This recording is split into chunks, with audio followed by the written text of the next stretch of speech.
Welcome, everybody. I have a special guest today to talk about their new Kickstarter, The Last Night of the Twiknight. Uh, just a perhaps unsung giant in Warner Animation, worked on Pinky and the Brain, worked on Justice League Unlimited, Batman Beyond, Return of the Joker. You can't see his face right now, but I think he's turning red.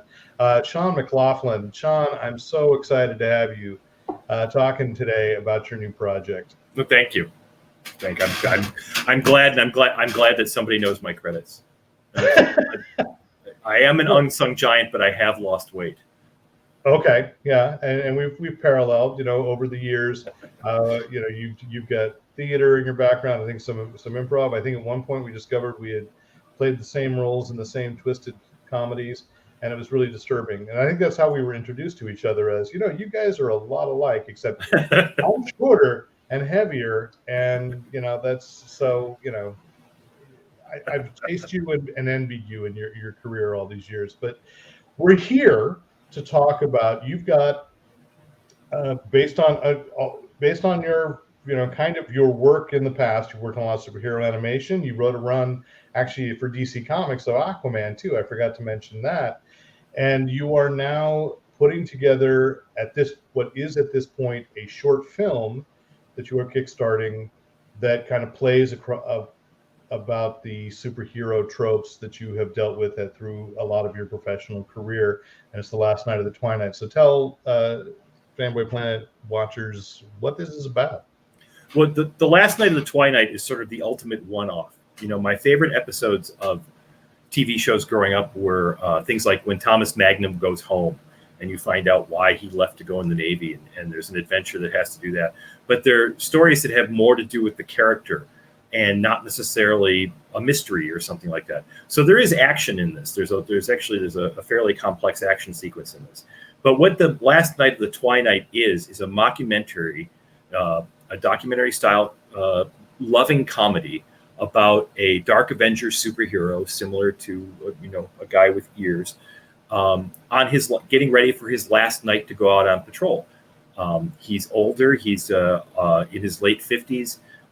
He's sort of beat up. Things have happened to him. And most importantly, he doesn't have his millions anymore, which he used to finance his career, because he lost them in a personal injury lawsuit to a villain. So he has to sort of rethink his life and come to terms with where he is now before he goes out for one last adventure, or tries to find one last adventure. And inside of this, we go back and we do interviews with a couple of his former arch villains, one of his former lovers, and his two former sidekicks, one of whom turned bad and tried to assassinate the president, and the Twiknight actually foiled that. And the second one, who's actually the Twiknight's son and has his own issues to deal with. And some people have moved on in their lives, and some people haven't. And the Twiknight is forced to deal with getting old, which I think we think about that with sports people a lot. But when superhero genre stuff, we never really sort of deal with the effects of what happens to them. And that's always fascinated me. Matter of fact, my first published piece of writing was in Amazing Heroes, for those of you who remember that magazine. I do remember that. And it was about what it's like to actually be in a fight, as opposed to what we see in comics. So it's something that's interested me for a long, long time. Yeah, and you bring up that is true. Certainly, though we have comics were perhaps changed by The Dark Knight Returns, which seems to have some kind of thematic echo to what you're doing here. The Dark Knight Returns still spun out an entire new universe and didn't really find that closure, that end. And it seems like that's where you're headed, but with a comedic tone. So you have some collaborators on there, and I'd be remiss if I didn't make you call out who's working with you on this. Well, yeah, I've got some great people on board. One of them is Peter Michael Marino, who's one of the most respected solo performers in the world. He's been a hit at the Edinburgh Fringe several times. He's played his solo show, Desperately Seeking the Exit, on the West End. As a matter of fact, tonight, while we're doing this, he's performing his new solo show, Planet of the Grapes, which is a really intense a theater experience that takes place on like a toy theater stage. He's performing it live for the first time. He's been streaming it for the past, I think, 6 months now. And he's also been at the forefront of streaming theater and a big proponent of online theater. I have a great DP and co-producer named Clint Byrne, who's worked on several short films, and he's worked on a lot of commercials that you would recognize. And he's currently working with the producers of Tiger King on a new documentary. I have a terrific actress named Jenny Ney, who has done musicals and directed in Los Angeles and all over the country. And my son is playing the Twiknight son, because I think he's sort of earned the right to do that. Why go with film and not just, since you've worked in animation, but you've also written comics and obviously written other fictional forms. So why not kickstart a comic of this?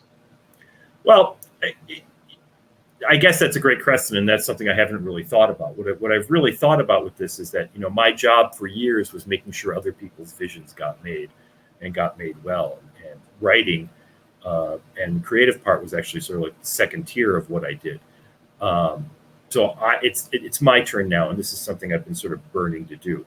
Why not do a comic? I think the tone of it won't necessarily work in a comic as well. I think this is more adapted to film to tell the story. I don't know that a mockumentary sort of thing would work in a comic. For a comic, it would have to be structured wildly differently, at least in my mind, thinking about it now. And my experience, since you mentioned The Dark Knight, was that sometimes this sort of like ironic humor, taking its cue from what we do in the shadows, which is sort of like working on the tropes but logicking them out a little bit more, doesn't always work in comics that well. As a matter of fact, once in an editorial meeting at DC, I understood that I was referred to as, oh yeah, he's the guy that does that funny stuff. And, that was sort of treated as a pejorative, like that's not what we do. He's really funny, but that's not what superheroes are about. Well, and then that's interesting, because even though to go back to those earlier credits, certainly, yes, you worked on Pinky and the Brain, but you worked on Batman Beyond Return of the Joker, which is not very funny to me. No. I was very disturbed by that one. And Justice League Unlimited had its humor, but it was fun, not funny.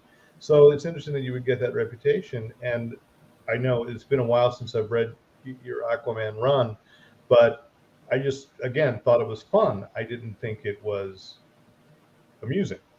So it's just interesting to get that. Yeah, well, a lot of the stuff that I had put in there was sort of pulled out. And, at that time, I was taking my cue from Giffen and those people. That was what I thought was really good comics at that time.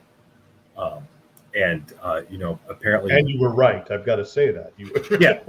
Yeah. And Keith wound up rather doing storyboards for us on Batman Beyond, and that was awesome. But that was what I understood how I was referred to. Matter of fact, once an editor came up to me at San Diego and said, "Listen, I really like your stuff. Maybe we should talk some more, and I don't care if they think you're funny."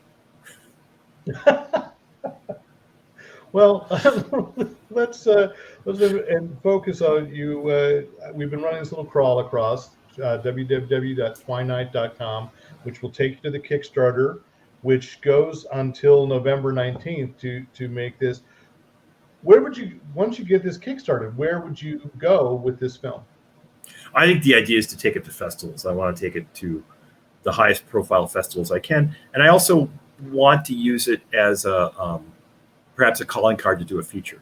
One of the other people who's producing on it is Tom Mason, who people might remember from Malibu Comics, and also has huge credits as a writer on television, from Malcolm in the Middle to a series on Amazon Prime called Bat Pat. He's also a very good friend of mine, has been really good. And I've talked to him a couple times, like, if this went as a feature, I don't think I could write the whole thing myself, but I need to have another pair of eyes on it. I've written features myself. I've sold feature films a long time ago, but I think I would, want to have somebody like Tom collaborate on it, because he just has the eye for that sort of thing. But I don't want to tackle a feature by myself as a director first time out. I think I need to sort of like cut my chops on a short. I've done a lot of stuff. I've storyboarded a lot of things. I've been attached to direct a couple of live action movies, and I don't know if you know how the movie business works, but just because someone has a good idea doesn't mean the movie gets made. So that's one of the reasons I went to Kickstarter was, the idea is, as somebody once said, green light yourself. Stay independent and maintain your vision.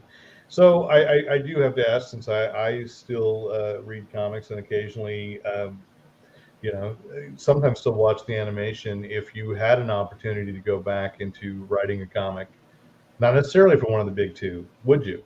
Sure. I've written comics off and on over the years. I've been approached, and I did a couple of independent comics. I actually wrote a bunch of the Pinky and the Brain comics a few years ago, and I'm willing to talk. I don't have anything against the form. I still love the form.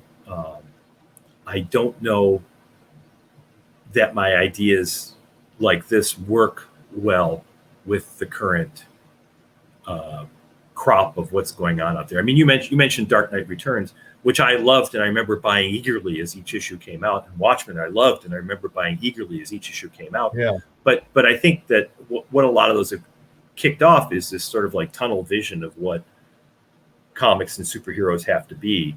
And that's one of the reasons I want to make this, because it can be something else. It can be funny and serious. And I think Dark Knight Returns, a lot of how funny it is lost on completely lost. And Watchmen too. Watchmen is there's humor in there that's completely lost on a lot of people. And my personal theory, and I've done 40 stage plays, I've written 2 produced plays, and working all that, is that when you have humor, it makes the serious parts work better, because humor helps you like the characters more and care about them more. It's an easy sort of like, way to sort of like jump in and grab people's attention and bring them in. Yeah, and we all laugh even at the gallows. People don't like to admit that, but it's true. So if you watch a lot of classic films, it's amazing that some of the, like something like Citizen Kane, which is a drama and a pretty turgid drama, there's a lot of humor in there. Yeah, there's a lot of humor in there, and that happens pretty regularly if you got TCM on during the day.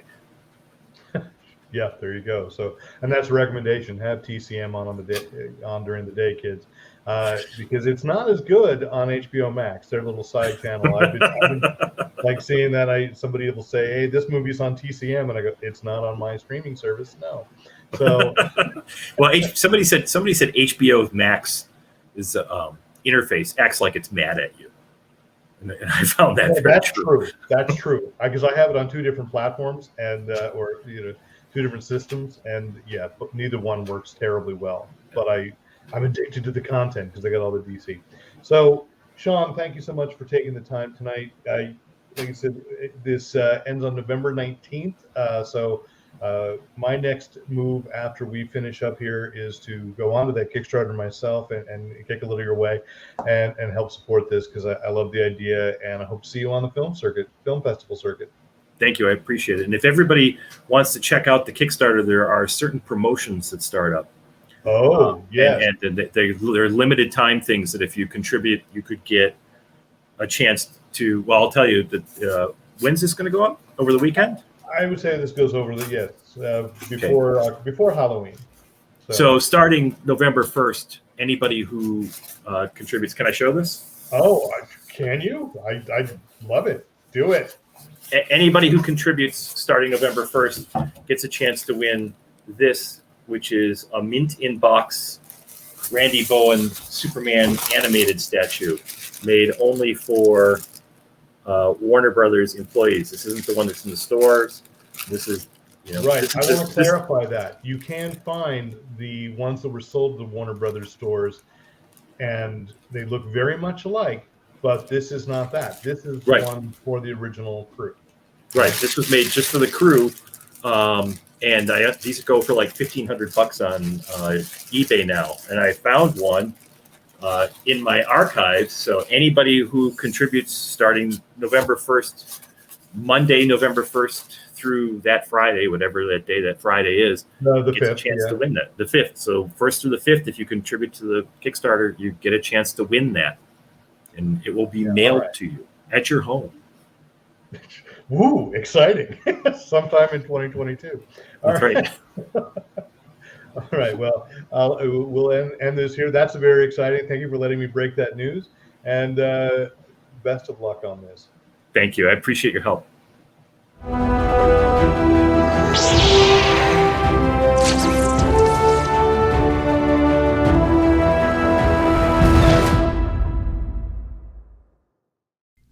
Thanks for watching. Hit the subscribe button to make sure you don't miss out on any Fanboy Planet videos.